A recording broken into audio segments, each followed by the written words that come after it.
What is up, guys? How's it going? Incredible news today, something I don't think any of us were expecting.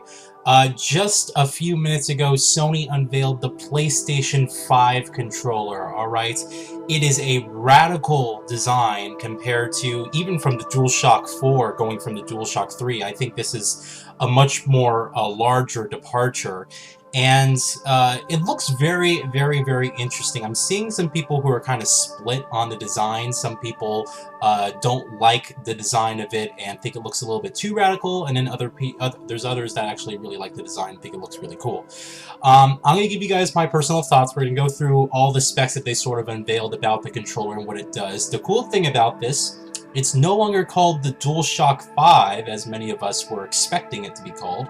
It's called the Dualsense. It is the first generation of the Dualsense controller. And the reason it's called Dualsense actually plays into a bunch of the technology that it has in the controller itself, alright? So we're going to go through the main key points of this controller. I'm going to have some images up here as well, just so you guys kind of see what's going on there. So let me give my overall thoughts very quickly about the design of the controller, just at a first glance, alright?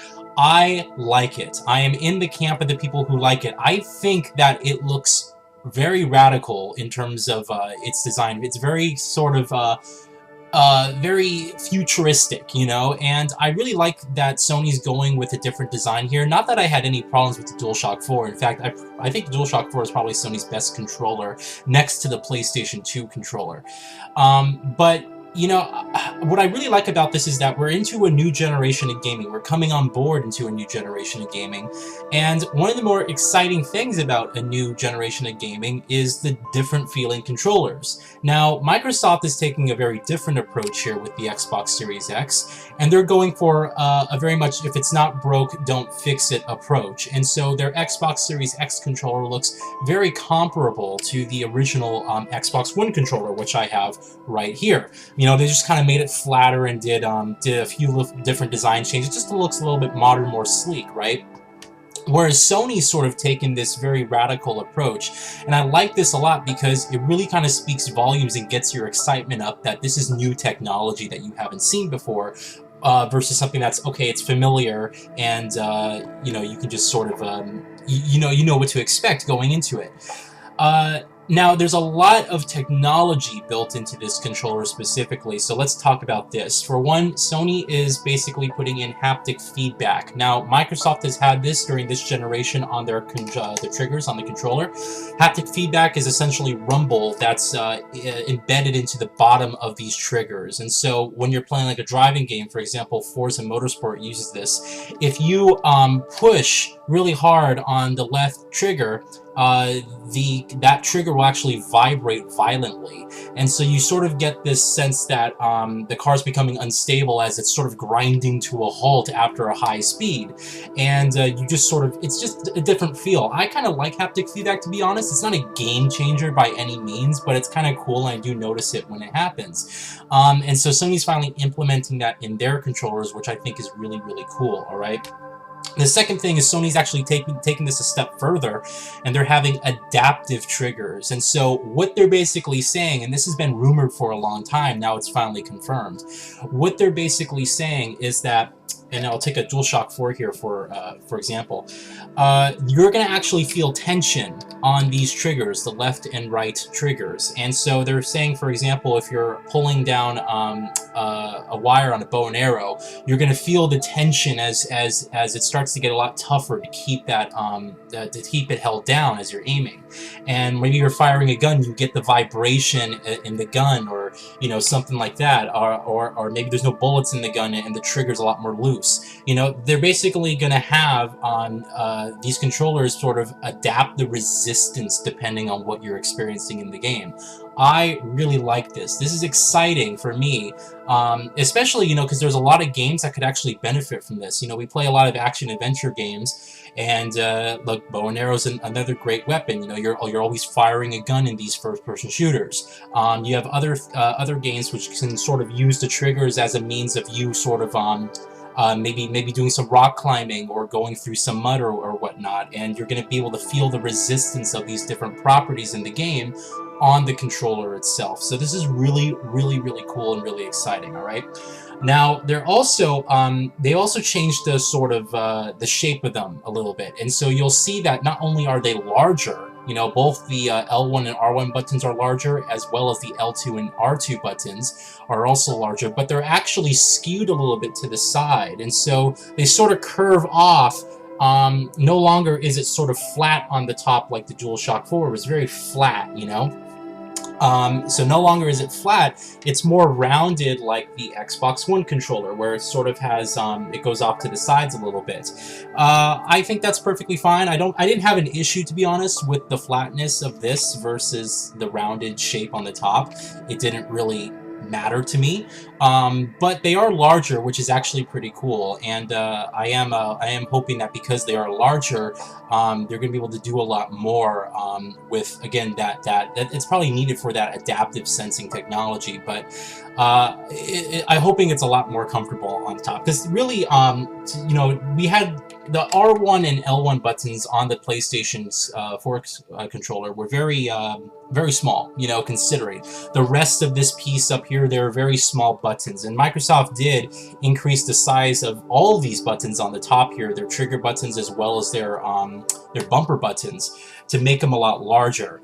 And you know, I think that they got some hits or misses with these, but larger buttons makes it a lot easier to make sure that you're hitting what you want to hit.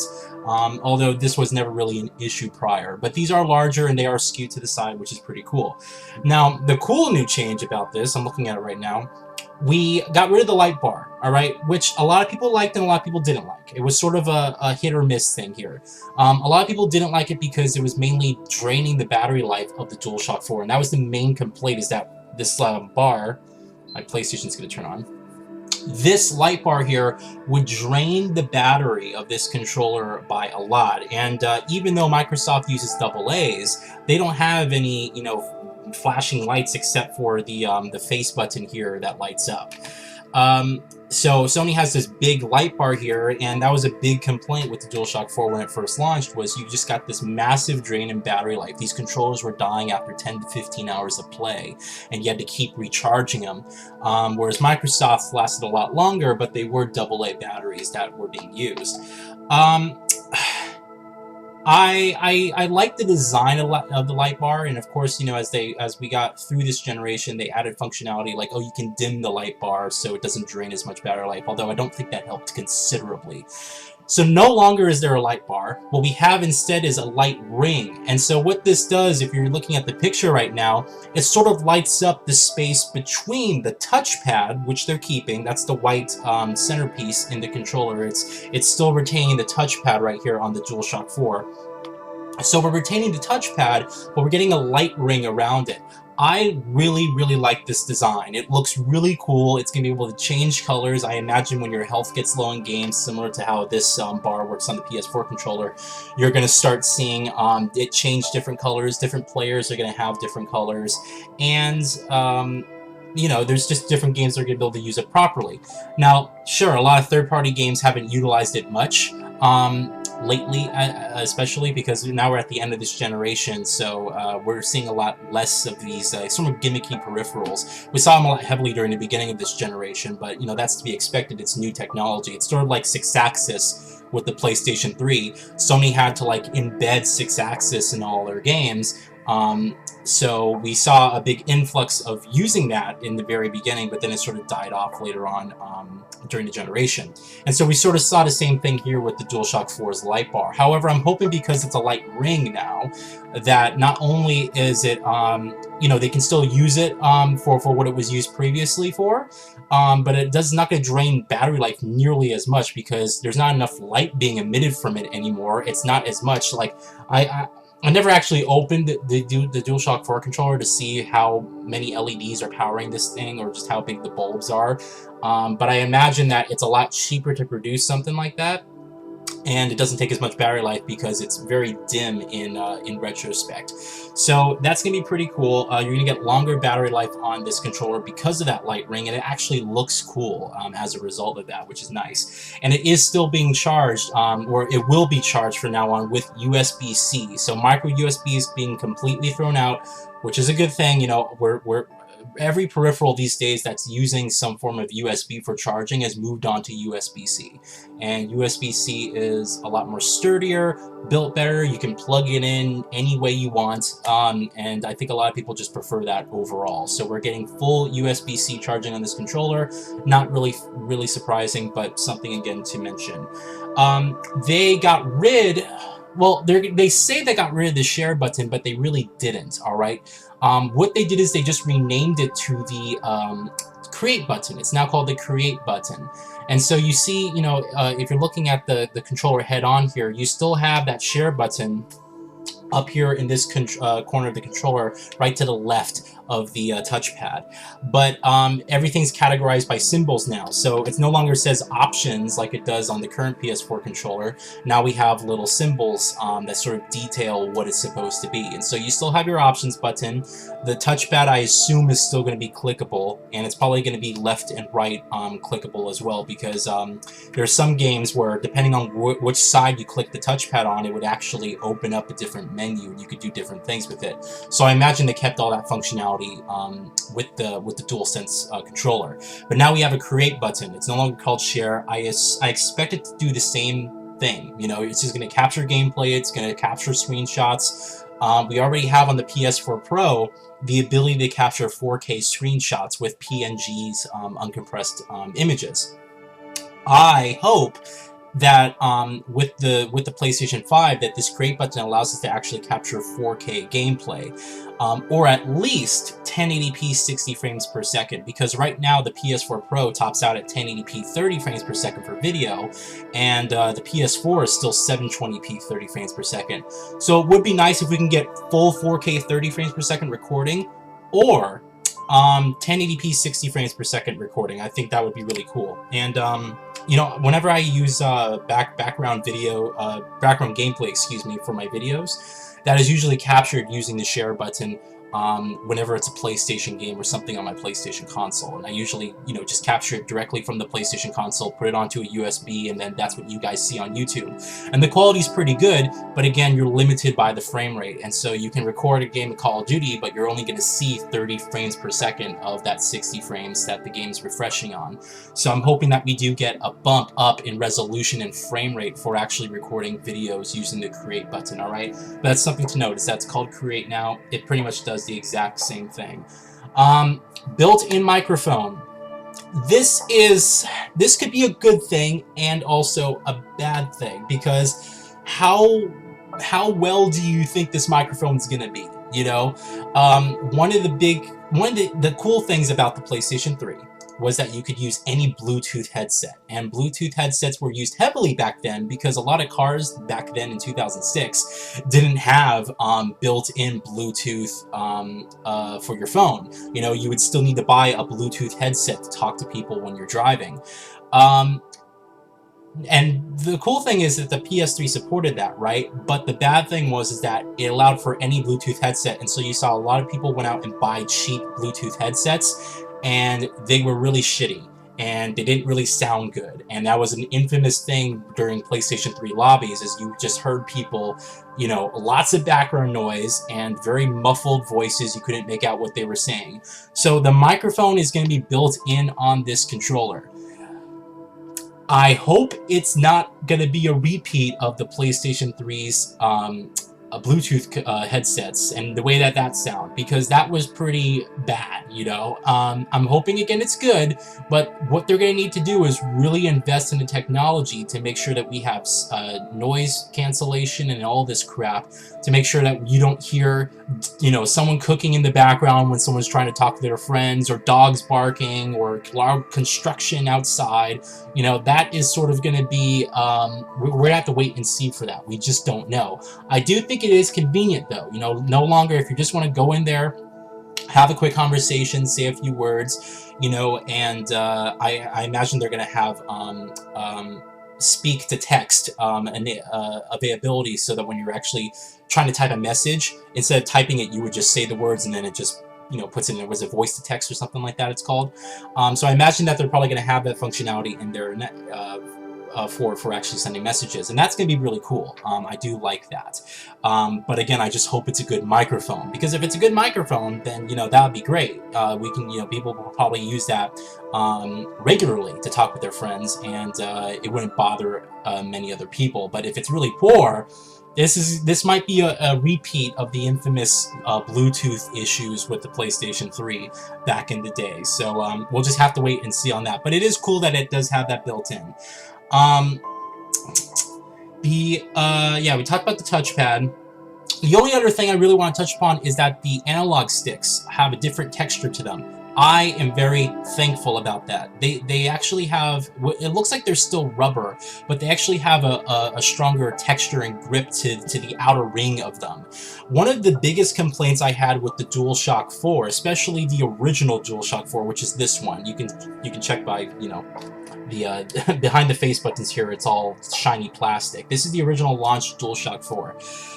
One of the biggest issues with this controller was that the rubber on this original launch controller would easily rub, just degrade over time. And so you would have, you're playing a game, and I think that after about 4 months of me owning the PlayStation 4, I actually started seeing a tear in the rubber of these analog sticks. I am hoping that, because what I'm looking at right now, on the controller, you have an actual textured grip on the outer ring. I'm hoping that it's a lot sturdier and just better built, because whatever plastic or whatever rubber, excuse me, that they used on the DualShock 4 was really shit. And if you get a modern DualShock 4, like the newer ones that come out today, they're perfectly fine. Those are built a lot better. But Microsoft, one thing that Microsoft did with their controller is they did texture it on the side, but just the whole analog stick on Microsoft's side feel a lot sturdier, and they're just the way that they're built, is just it's very well made. So I am hoping that whatever rubber that they used on the DualSense controller is more sturdier than what we got with the DualShock 4, because the first gen DualShock 4s that was a huge issue, is that the analog sticks were pretty poor. Again, the modern DualShock 4s are pretty fine, but I'm hoping that these are just built better. So that's really the only thing I wanted to touch upon. I really like the controller. I like that Sony's going with more radical design. This gets me excited for next gen. I want new technology. I don't want to sit here and look at use my same controllers that I had for my Xbox One on my Series X. Yes, that's convenient. Yes, that's a nice feature. But I'm in a new generation, man. I want new technology. And I like the fact that Sony went very radical with the DualShock 4, adding the touchpad and all this crap. Because even if it wasn't necessarily used by every single game, it was really, really cool. And it gave you this sense of, oh, this is brand new technology. This is exciting. And I like the two-tone design that they're going with the DualShock, the DualSense controller here. It looks really cool. I like the white, very stark white with a very dark contrast black.